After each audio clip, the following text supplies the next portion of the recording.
Selamat pagi saudara-saudara sekalian yang terkasih dalam Tuhan Yesus.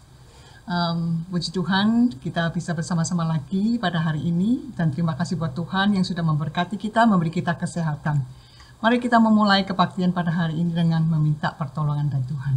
Mari kita berdoa.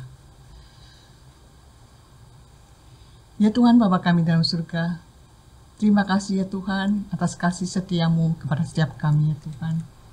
Yang kita melihat ya Tuhan, begitu besar Engkau kasih kami morning by morning ya Tuhan. Terima kasih juga ya Tuhan pada kesempatan pada hari ini kita boleh bersama-sama lagi berkumpul untuk berbakti kepada Engkau ya Tuhan. Kami menyerahkan ya Tuhan kebaktian ini ya Tuhan ke dalam tangan-Mu. Juga urapi hamba-Mu Pak Yonas yang akan menyampaikan firman-Mu. Bila firman yang keluar ya Tuhan boleh menjadi berkat bagi kami ya Tuhan. Dan Roh Kudus yang mengingatkan kami ya Tuhan, pakai Pak Yonas ya Tuhan. Setiap kata-kata yang keluar dari mulutnya ya Tuhan, boleh menyentuh hati kami ya Tuhan. Kami menyerahkan juga ya Tuhan, puji-pujian yang akan kami sampaikan ya Tuhan, biarlah menjadi bau-bauan yang harum di dalam hadirat-Mu ya Tuhan. Terima kasih ya Tuhan, kami menyerahkan teman-teman kami yang tidak bisa bersama-sama dengan kami. Kalau mereka sakit, Kau jamah mereka. Mereka yang bekerja ataupun mereka dimanapun mereka ya Tuhan, Kau sertai mereka ya Tuhan. Terima kasih ya Tuhan, kami menyerahkan kebaktian ini dari awal dan sampai akhirnya. Di dalam nama Tuhan Yesus Juru Selamat dan Menebus kami yang hidup. Amin.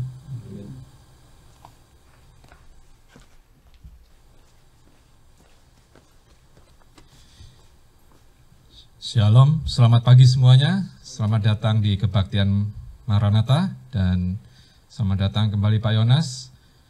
Mari kita awali kebaktian hari ini dengan ucapan syukur, lagu syukur.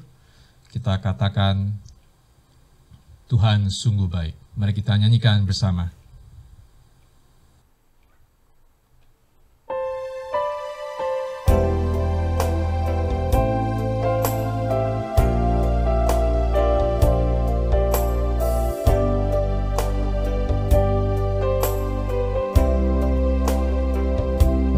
Syukur pada Tuhan atas berkat penyertanya. Bapa,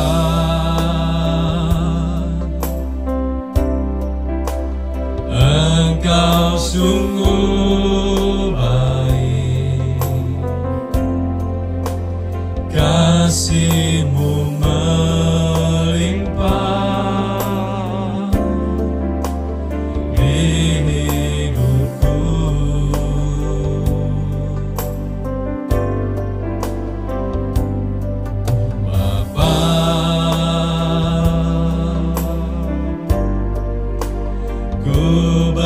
Terima kasih berkat-Mu hari ini yang Kau sediakan bagiku. Tunaikan syukurku buat hari yang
besar setiamu,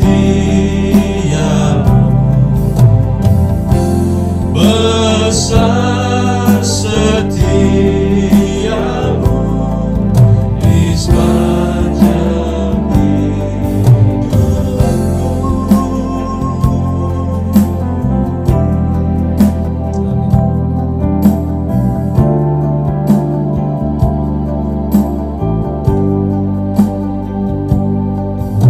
Puji Tuhan.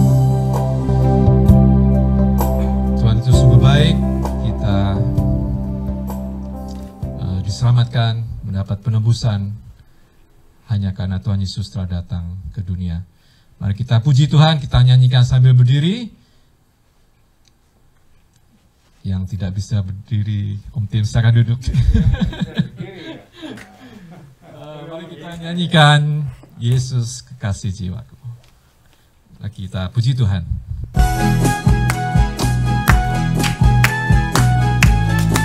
Kita boleh bertepuk tangan.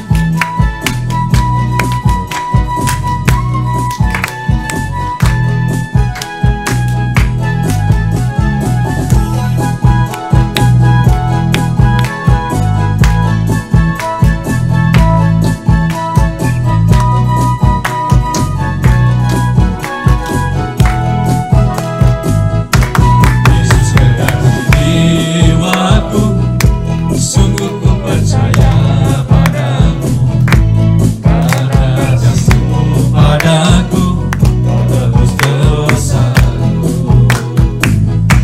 Dari terbitnya matahari dan sampai terbenamnya, ku angkat lalu pujian, tinggikan nama-Mu. Yesus kekasih jiwaku, sungguh ku percaya padamu, karena kasih-Mu padaku tebus dosaku. Dari terbitnya matahari dan sampai terbenamnya, ku angkat lalu pujian, tinggikan nama-Mu. Dengan genang ku puji dengan kecapi, oh, ku bernyanyi, haleluya Yesus kekasihku. Dengan genang ku puji dengan kecapi, oh, ku bernyanyi, haleluya Yesus kekasihku. Yesus kekasih jiwaku, sungguh ku percaya padamu, karena kasih-Mu padaku menebus dosaku. Dari terbitnya matahari sampai terbenamnya, ku angkat lalu pujian, tinggikan nama-Mu. Dengan genang ku puji dengan kecapi, oh, ku bernyanyi, haleluya Yesus kekasihku.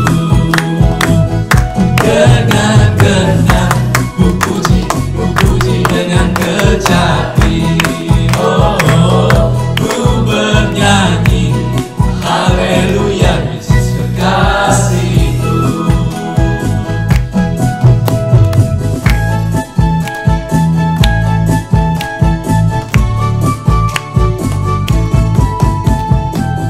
Amin, amin, amin. Puji Tuhan. Silakan duduk. Ya, mari kita teruskan pujian kita sebelum firman Tuhan. Kita nyanyikan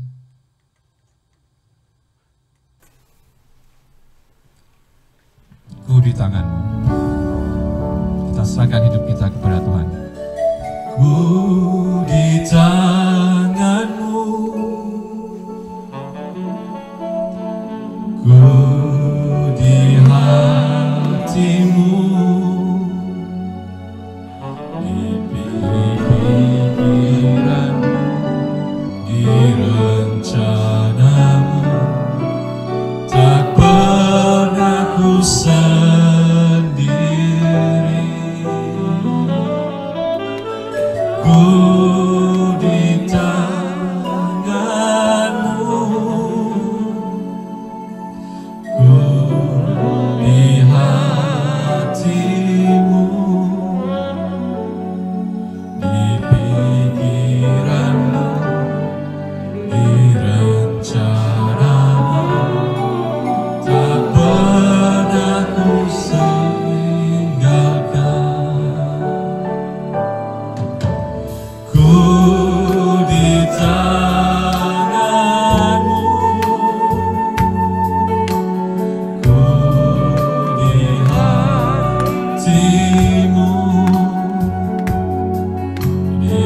tanganmu.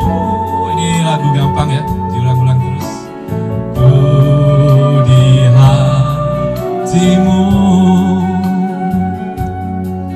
di pikiranmu, di rencanamu, tak pernah ditinggalkan. Ku di tanganmu. Kita serahkan hidup kita kepada Tuhan. Masalahmu, kehidupanmu, keluargamu, Di pikiranmu, di rencanamu, Dia tak pernah tinggalkan. Ku di tanganmu, ku di hatimu, di pikiranmu, di rencanamu, tak pernah ditinggalkan.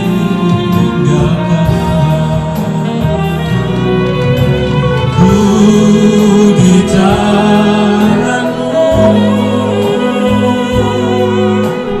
ku di hatimu,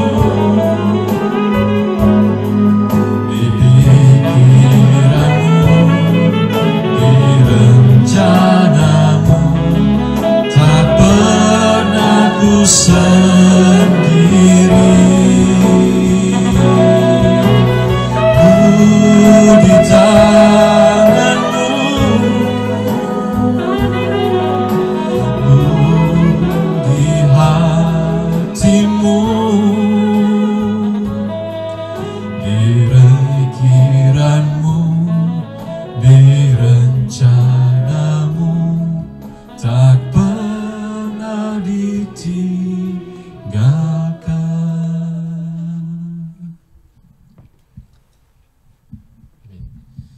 silakan Pak Yonas.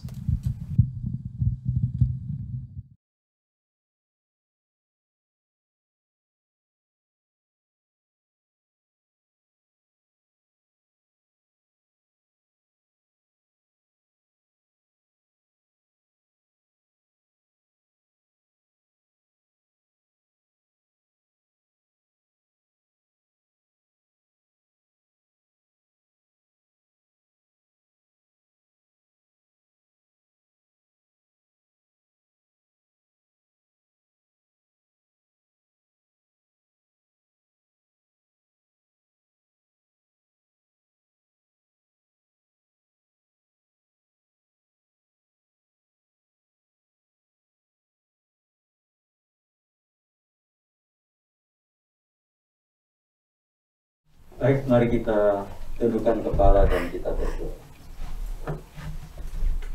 Ya Tuhan, sungguh hati kami bersyukur untuk kasih dan kemurahan-Mu yang memungkinkan kami ada di tempat ini pada hari ini dan jam ini.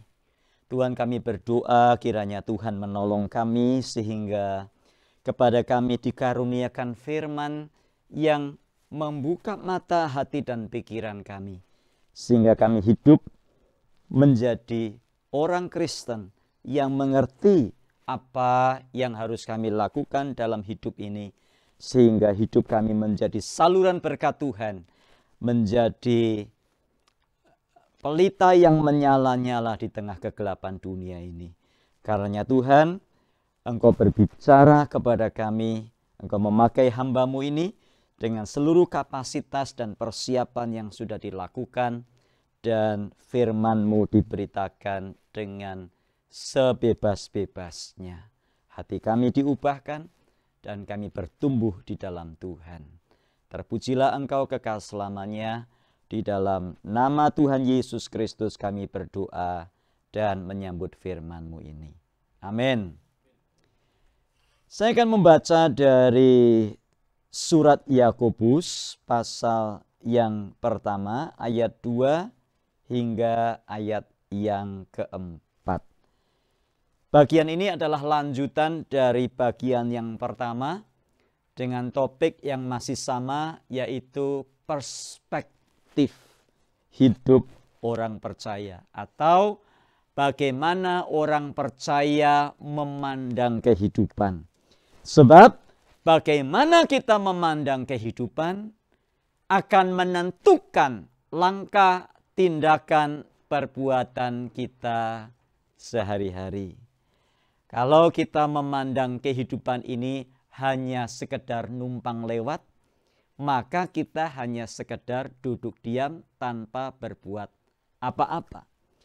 Kalau kita berpikir atau memandang kehidupan ini sebagai suatu pacuan atau sebagai race atau sebagai satu perlombaan, maka kita akan berhati-hati, kita akan giat, kita akan disiplin, dan kita akan mengupayakan segala hal yang dapat kita upayakan untuk mencapai sasaran akhir itu.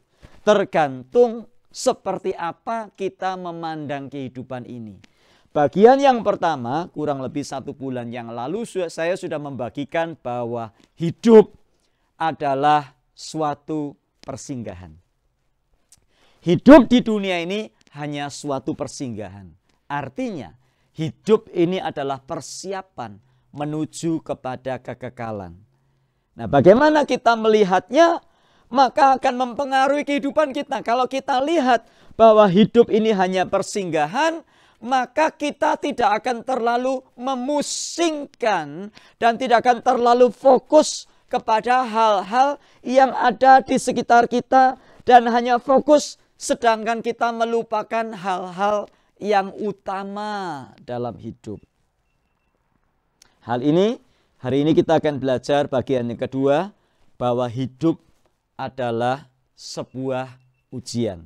Jadi bulan lalu hidup adalah persinggahan. Hari ini kita belajar hidup adalah sebuah ujian. Bulan depan kita belajar bagian yang ketiga, hidup adalah suatu kepercayaan. Nah, ini semuanya bertautan, bersambung satu dengan yang lainnya. Saya harap kita belajar hari ini tidak melupakan yang kemarin. Belajar bulan depan sambil kita terus mengingat hari ini. Jadi hidup adalah persinggahan. Hidup adalah ujian. Dan hidup adalah kepercayaan. Yakobus 1 ayat 2 sampai 4. Saudara-saudaraku, anggaplah sebagai suatu kebahagiaan apabila kamu jatuh ke dalam berbagai-bagai pencobaan. Sebab kamu tahu bahwa ujian terhadap imanmu itu menghasilkan ketekunan. Dan biarkanlah ketekunan itu memperoleh buah yang matang, supaya kamu menjadi sempurna dan utuh dan tak kekurangan suatu apapun. Nah, ayat yang keempat, supaya kamu menjadi sempurna dan utuh dan tak kekurangan suatu apapun, mengandung makna, gambarannya adalah seperti binatang yang dikorbankan pada waktu bait Allah masih ada. Binatang-binatang yang dikorbankan pada waktu itu haruslah binatang yang sempurna, tak bercacat celah, dan binatang yang utuh. Inilah maksudnya ayat 4. Supaya kamu menjadi sempurna dan utuh dan tak kekurangan suatu apapun, sehingga kamu bisa menjadi satu persembahan yang layak di hadapan Tuhan. Ini maksud ayat yang keempat. Nah, mari kita belajar dari ayat ini. Alkitab berkata, saudara-saudaraku, ayat 2, anggaplah sebagai suatu kebahagiaan apabila kamu jatuh ke dalam berbagai-bagai pencobaan. Nah, Allah terus-menerus menguji karakter, iman, ketaatan, kasih, kesetiaan, dan penyerahan manusia. Dan itu terus berlangsung dalam kehidupan kita. Suatu kali ada seorang yang bertanya, Pak, kenapa sih waktu Tuhan menciptakan manusia di Taman Eden itu, kenapa kok ada pohon pengetahuan tentang yang baik dan yang jahat? Mestinya nggak usah lah, kalau Tuhan itu tahu itu bikin dosa, kenapa diciptakan di situ, ya kan? Kalau saya sudah tahu, saya bikin arem-arem, saya lontong isi ya, saya kasih cabai, bikin orang itu sakit perut karena pedes. Kenapa saya kasih cabai? Mestinya nggak usah lah, iya kan? Kalau saya sudah tahu, saya bikin coklat, lalu di dalamnya saya kasih macadamia nuts, kacang dari Hawaii. Lalu saya tahu ada banyak orang yang sudah lanjut umur yang kalau makan kacang itu giginya bisa patah. Kenapa saya bikin coklat masih saya kasih kacang? Saya pikir benar juga ya. Lalu orang bertanya, Pak, seandainya pada waktu di Taman Eden itu tidak ada buah pohon pengetahuan yang baik dan yang jahat, kira-kira Adam dan Hawa jatuh dalam dosa enggak? Nah, ini pertanyaan susah. Tetapi saya sudah diajar pada waktu sekolah Alkitab dulu, ini gunanya sekolah Alkitab ya. Sudah diajarin dulu, kalau orang tanya ini jawabnya ini. Waktu sekolah Alkitab diajarin, yang namanya seandainya itu tidak bisa dipakai untuk membangun doktrin teologi. Jadi kita nggak boleh begini, seandainya dulu Adam dan Hawa nggak jatuh dalam dosa. Kira-kira gimana? Itu nggak boleh. Karena itu teologia if, yang artinya seandainya. Kan sama juga, seandainya dulu manusia nggak diciptakan, kira-kira bumi ini jadinya kayak apa? Ini kan nggak terjadi. Faktanya kita diciptakan. Faktanya Adam dan Hawa jatuh dalam dosa. Faktanya pohon pengetahuan tentang yang baik dan yang jahat itu ada. Nah, kenapa pohon itu ada? Kan saya sudah bilang tadi, judulnya apa? Hidup adalah ujian. Kenapa mesti ditanyakan? Jadi pohon itu ada tujuannya untuk menguji manusia. Apakah manusia taat kepadanya? Nyatanya manusia tidak taat kepadanya, kepada Tuhan. Walaupun manusia itu diciptakan di tempat yang paling baik. Di Taman Eden semuanya ada. Manusia tetap berbuat dosa. Manusia tidak taat. Nah, ada orang berpikir, wah seandainya kita ini semua dicukupi ya, betapa indahnya. Tapi kan itu seandainya. Nyatanya banyak di antara kita yang tidak mengalami apa yang namanya semua dicukupi. Masih ada bagian yang kurang. Kenapa? Karena pada kenyataannya walaupun semua dicukupi sekalipun, manusia tidak menyembah Tuhan Allah. Adam dan Hawa diuji melalui pohon pengetahuan tentang yang baik dan jahat, dan mereka berdosa. Sudah, kemudian manusia diusir dari Taman Eden. Singkat cerita, tokoh selanjutnya kita belajar Nuh. Apakah Nuh diuji? Enggak ada ceritanya itu, Pak. Ayatnya enggak bilang begitu. Nuh diuji oleh Tuhan. Nuh, Kejadian pasal 6 ayat 1. Tetapi Nuh mendapat kasih karunia di mata Tuhan. Sebab Nuh hidup bergaul dengan Allah. Saya tanya, apakah orang yang hidup bergaul dengan Allah tidak diuji? Enggak juga. Mana buktinya? Kita melihat berfirmanlah Allah kepada Nuh. Nuh, buatlah bahtera. Maka Alkitab berkata, sebab itu manusia tidak akan hidup selama-lamanya, tetapi umurnya hanya 120 tahun saja. Artinya Nuh disuruh membuat bahtera, yang lama pembuatan bahteranya itu selama 120 tahun. Bukankah itu ujian? Tidak semua orang mampu. Tidak semua orang mau melakukan apa yang dilakukan Nuh. Jangankan bikin bahtera 120 tahun. Disuruh kebaktian seminggu sekali aja susahnya minta ampun. Sudah. Itu baru kebaktian. Belum disuruh bawa makanan. Susahnya luar biasa. Itu baru bawa makanan. Belum disuruh kolektor. No diuji 120 tahun bikin bahtera. Siapa yang mau? Kayak orang pengangguran. Tapi itulah Nuh menyadari bahwa hidup adalah ujian. Lagi. Jangan terus membahas Nuh. Tokoh selanjutnya Abraham. Abram dipanggil Tuhan dari Ur, tanah Ur. Kasdim. Ur Kasdim itu bukan nama. Ur yang di Kasdim. Kasdim itu bangsa. Kasdim itu kalau nama lainnya Babilonia. Jadi sebetulnya Abram itu orang Babilonia. Babilonia itu di mana? Di Irak. Abram dipanggil Tuhan. Abram, tinggalkanlah sanak saudaramu, tinggalkanlah rumahmu ke tempat yang akan kuberikan kepadamu. Itu ujian loh. Bapak Ibu mau disuruh ninggalkan rumahnya? Jualah rumahmu yang di Toren sana. Ke tempat yang akan kutunjukkan kepadamu, mau? Enak aja. Ya kalau itu suara Tuhan. Waduh berat loh itu. Jangankan ninggalkan rumah. Suruh ninggalkan dosa itu loh. Ya ampun susahnya. Jangankan ninggalkan dosa, ninggalkan kebiasaan-kebiasaan yang gak benar itu. Ya ampun susahnya. Hidup itu ujian kan? Sudah. Abram mandul.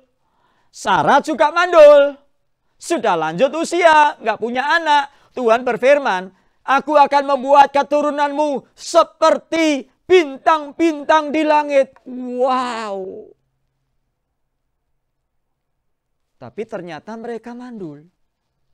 Makanya Sarah bilang sama Abram kan, Ko, ya Abram, Sarah manggilnya Abram tuh Ko ya, Ko, karena Abram lebih tua. Ko, itu loh ada itu loh, siapa itu? Ada Bu Ren itu loh. Sudahlah ambil aja lah, siapa tahu Tuhan memberikan keturunan melalui dia. Itu kan ujian sebetulnya. Nah hidup Abram tidak luput dari ujian. Kadang dia jatuh, kadang dia berhasil. Terjadi kelaparan di sana. Abram pergi dan berkata bahwa Sarah itu adalah sisternya. Kenapa kok Tuhan tadi siapa yang suruh pergi ke tanah berjaya, ke tempat yang akan kutunjukkan kepadamu. Yang janji siapa? Tuhan. Lah kok Tuhan yang berjanji kok mengizinkan kelaparan? Ayo coba. Katanya Tuhan yang berjanji. Hidup adalah ujian. Lagi terus, wah banyak sekali sudah. Ini kok diteruskan ya. Saya bisa 3 jam nggak berhenti-berhenti ini. Ya. Saudara enak duduk, saya berdiri, ya kan? Siapa lagi? Musa. Musa memimpin Israel, diuji nggak? Oh diuji loh. Sampai Musa itu nggak boleh masuk tanah perjanjian. Cuman problemnya Musa itu disuruh berkata kepada bukit batu supaya keluar airnya. Musa pukul bukit batu. Aduh, capek ya saudara. Musa ini sudah memimpin orang Israel, lihat mujizat Tuhan, lihat tiang awan, tiang api. Sudah mau masuk tanah perjanjian. Nggak boleh masuk. Siapa lagi? Daud. Daud juga diuji loh. Hidup itu ujian Bapak Ibu. Ujiannya Daud bukan cuma sekali 2 kali. Dia ngadapin Saul itu sudah ujian. Sekarang setelah Daud jadi raja, dia lihat istri Uria, Batseba, ya kan? Dia ambil itu istri Uria. Loh itu kan ujian sebetulnya. Ujian apa pencobaan? Lupa itu bukan ujian, itu pencobaan Pak. Maksudnya apa? ujian itu dari Tuhan, pencobaan itu dari iblis. Kita terlalu lama diajar begitu ya. Ujian dari Tuhan, pencobaan dari iblis. Pencobaan dari iblis, ujian dari Tuhan. Ayo belajar sama-sama. Di dalam bahasa Yunani, kata yang dipakai untuk ujian dan pencobaan itu katanya sama. Peirasmos. Peirasmos dipakai, diterjemahkan ke ujian, tapi juga diterjemahkan ke pencobaan. Tergantung konteksnya. Itu sebabnya saya berkata, setiap kali kita baca firman Tuhan, nggak boleh keluar dari konteksnya. Kalau baca ayat, jangan dicopot, karena artinya bisa beda. Ujian dan pencobaan itu katanya sama, kata yang dipakai sama, peirasmos. Bagaikan koin yang ada dua mata. Yang satu ujian, yang satu pencobaan. Nah, semuanya diizinkan. Orang berkata, Pak, cala pencobaan itu dari iblis. Saya tanya, peristiwanya Ayub. Ayub dicobai. Siapa yang mencobai? Iblis. Kalau Allah tidak mengizinkan iblis mencobai Ayub, bisa enggak? Enggak bisa. Jadi iblis bisa mencoba kita, tapi semuanya diizinkan oleh Tuhan Allah. Salomo diuji oleh Tuhan. Pada awal pemerintahannya, Salomo adalah orang yang paling berhikmat. Tapi setelah dia kaya, dia lupa. Dia mulai lirik perempuan sebelah sana, perempuan sebelah sana, perempuan sebelah sana, perempuan sebelah sana. Sehingga Alkitab berkata Salomo istrinya 700. Ujian. Murid-murid Yesus diuji nggak? Diuji. Rasul Paulus diuji nggak? Diuji. Semua murid Kristus, Anda dan saya, kita diuji. Bahkan saya berani berkata, hidup adalah ujian. Seringkali kita berpikir ujian itu kalau datang sakit penyakit, lah itu ujian. Enggak juga. Saudara dapat berkat, rezeki nomplok, itu pun adalah ujian. Makanya banyak orang pada waktu hidupnya susah menderita, dia cari Tuhan. Tapi pada waktu hidupnya diberkati, dia tinggalkan Tuhan. Kenapa? Enggak tahan ujian. Ada orang berkata wabah corona ini ujian.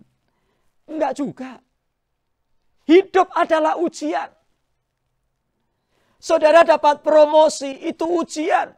Saudara dapat berkat, itu ujian. Saudara dapat status, dapat green card, itu ujian. Saudara dapat asylum, itu ujian. Saudara jadi citizen, US citizen, itu ujian. Saudara punya usaha maju, itu ujian. Saudara menerima hidup yang nyaman, itu ujian.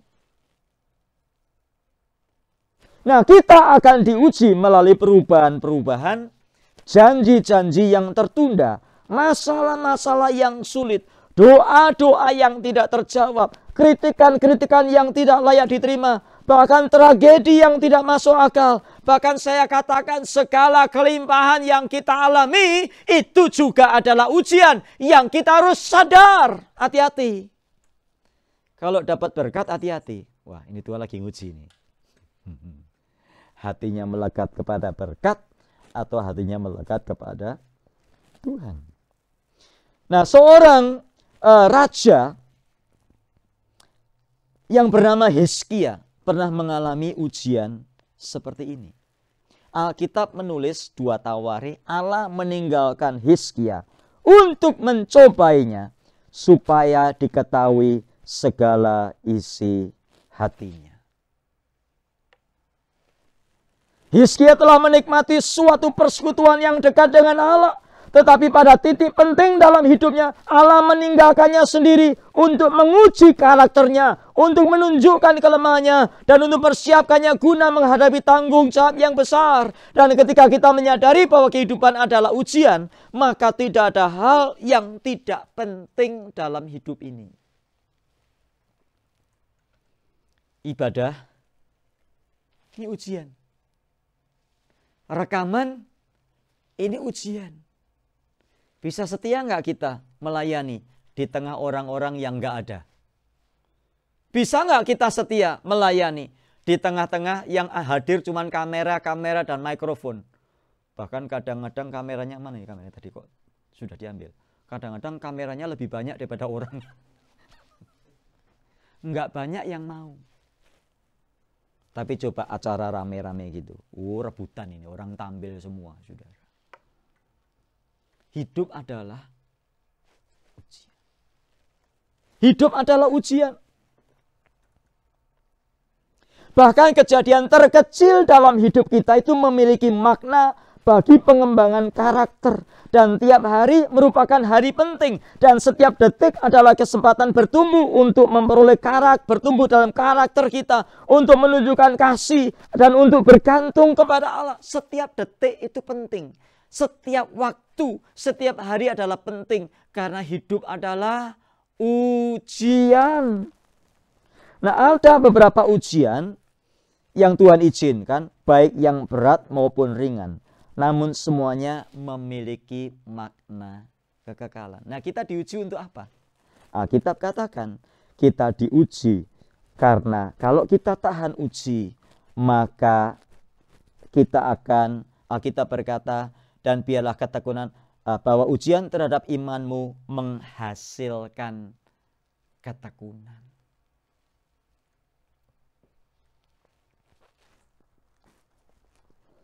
Pasangan hidup kita ujian atau bukan? Ujian atau berkat? Wah, ada yang bilang berkat, ada yang bilang ujian, ada yang lebih parah lagi bilang pencobaan. Semuanya ujian. Dapat istri yang diem, ya ujian. Dapat istri yang cerewet, juga ujian. Dapat istri yang kadang diem, kadang cerewet, juga ujian. Hidup adalah ujian. Saudara hadir di gereja yang besar, ujian bukan? Ujian juga. Hadir di gereja yang kecil, ujian juga. Setiap hari adalah ujian. Saudara bekerja, tiap hari penuh ujian tuh. Di rumah, ada ujian enggak? Ada. Di gereja, ada ujian enggak? Oh, banyak sekali. Setiap momen dalam hidup kita adalah ujian. Sebab inilah kita harus memiliki perspektif yang jelas. Hidup ini adalah ujian. Pegang HP, ujian bukan? Ujian. Pegang komputer, ujian. Lagi driving, ujian. Lagi ke market, ujian. Lagi masak, ujian. Pernah nggak saudara masak itu nggak enak-enak? Pernah nggak saudara? Ditambahin garam, tetap rasanya nggak enak. Ditambahin kecap, tetap nggak enak. Ditambahin merica, tetap nggak enak. Ditambahin namanya saus tiram, ya, tetap nggak enak. Ditambahin apapun tetap nggak enak, rasanya ngambang. Ujian itu. Nah, itu sering saya alami karena saya nggak tahu bumbunya apa. Itu ujian. Bagaimana sikap kita? Sudah punya anak? Ujian. Enggak punya anak? Ujian. Punya cucu? Ujian. Enggak punya cucu? Ujian. Punya teman hidup? Ujian. Enggak punya teman hidup? Ujian.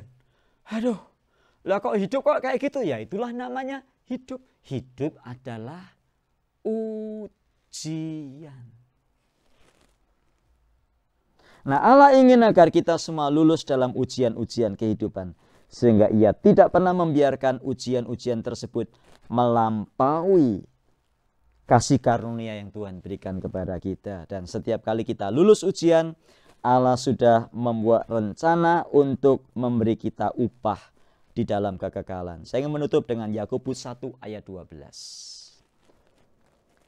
Berbahagialah orang yang bertahan dalam pencobaan.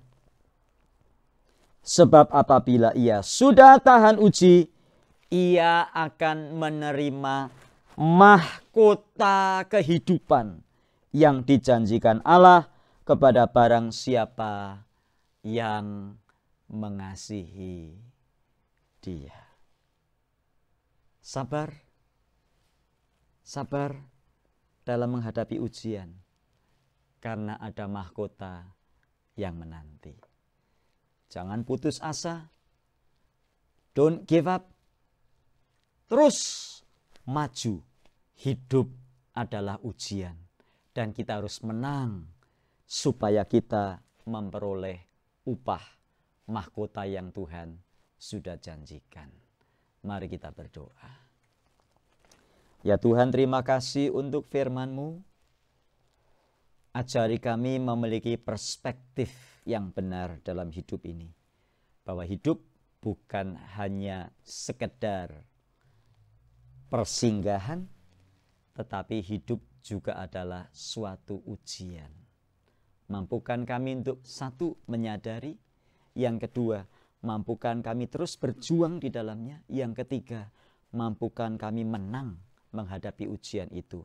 Sebab kami tidak sendiri, ada roh yang di dalam kami yang menolong kami supaya kami menang dan kami siap menerima upah yang Tuhan janjikan di dalam Yakobus 1 ayat 12. Biarlah firman-Mu ini memberkati dan menolong kami semua untuk bertumbuh dan berbuah lebat sebagai murid-murid-Mu. Di dalam nama Tuhan Yesus kami berdoa dan bersyukur. Amin. Tuhan memberkati kita sekalian.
Terima kasih Pak Jonas untuk firman yang diberitakan. Kiranya firman itu tertanam dan berbicara pada kami masing-masing. Ujian ditujukan untuk kenaikan tingkat. Ujian terhadap iman membuat kita semakin dekat dengan Tuhan, menjadi buah yang matang dan sempurna. Mari kita berdoa untuk teman-teman kita dan saudara-saudara kita yang lemah. Bapa kami yang ada dalam surga, kami berterima kasih atas firman-Mu yang sudah kami dengar hari ini. Kuatkanlah iman kami untuk menghadapi segala ujian-Mu. Kami mau semakin dekat dengan Kami mau semakin dekat dan mempercayakan hidup kami ke dalam pimpinan-Mu. Biarlah nama-Mu ditinggikan seumur hidup kami. Bapa, saat ini kami terus berdoa untuk Tante Hermina. Tolong pagari dan jaga dia, sembuhkan dari penyakitnya. Untuk Cilusi, Tuhan tolong celikan matanya dan tuntun hidupnya dalam terang-Mu. Untuk Ko Yongki, Ko Handi, dan Mike, Tuhan tolong berikan kekuatan dan sempurnakan fungsi ginjalnya. Untuk teman-teman kami yang ada tumbuhan di bagian tubuhnya, Tuhan, jamahan-Mu sempurna, Kau yang akan menyembuhkannya. Tuhan tolong terus sempurnakan kesembuhan dari Ciliani, Papi Feby, dan Ko Yakobus. Kami juga mau berdoa untuk Tante Kristina, Om Tim, Tante Juliana, Ai Ing, Ai Vivi, Tante Tres, Tante Hana, Pak Sugianto dan istri. Tuhan, terus berikan kesehatan jasmani dan rohaninya. Berikan penghiburan daripadamu. Kami rindu untuk bisa kembali berkumpul, berbakti bersama di hari Minggu di rumah-Mu ya Bapa. Kami juga berdoa untuk jemaat, seluruh jemaat-Mu Maranatha yang mengikuti kebaktian online. Kiranya Tuhan pelihara imamnya, berikan kesehatan dan sukacita daripadamu. Bapa, kami tahu Engkau mendengar doa-doa kami yang kami panjatkan. Terima kasih Tuhan. Di dalam nama Tuhan Yesus kami panjatkan doa ini. Kami mengucapkan syukur Tuhan. Amin.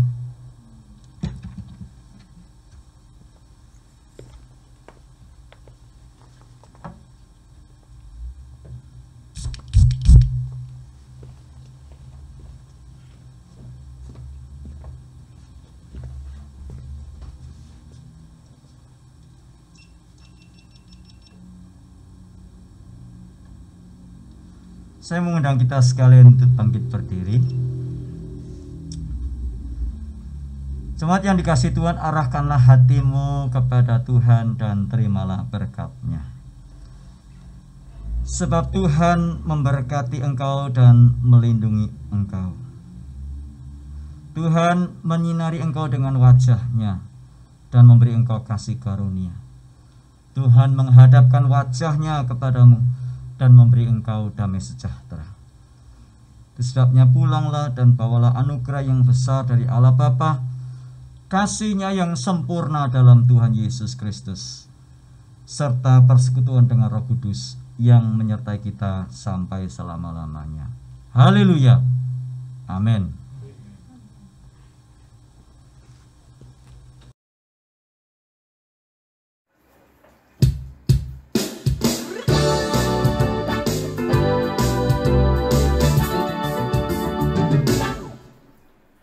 Maranatha, Maranatha, Tuhan datanglah.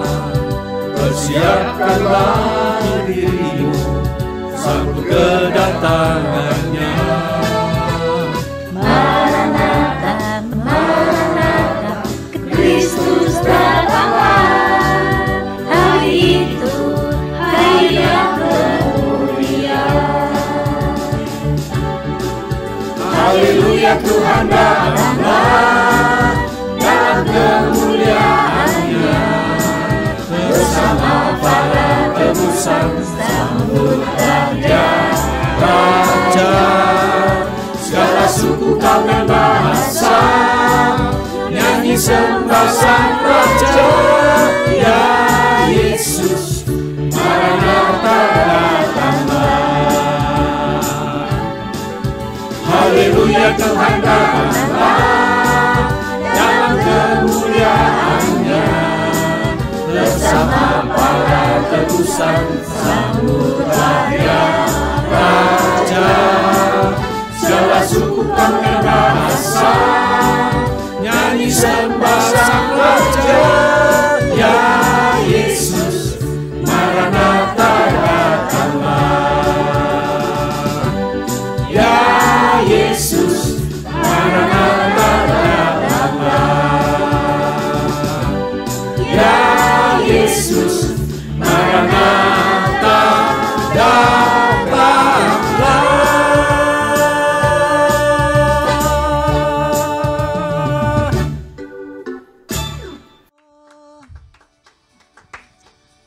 Kebaktian selesai, sampai berjumpa kembali minggu depan. Tuhan memberkati.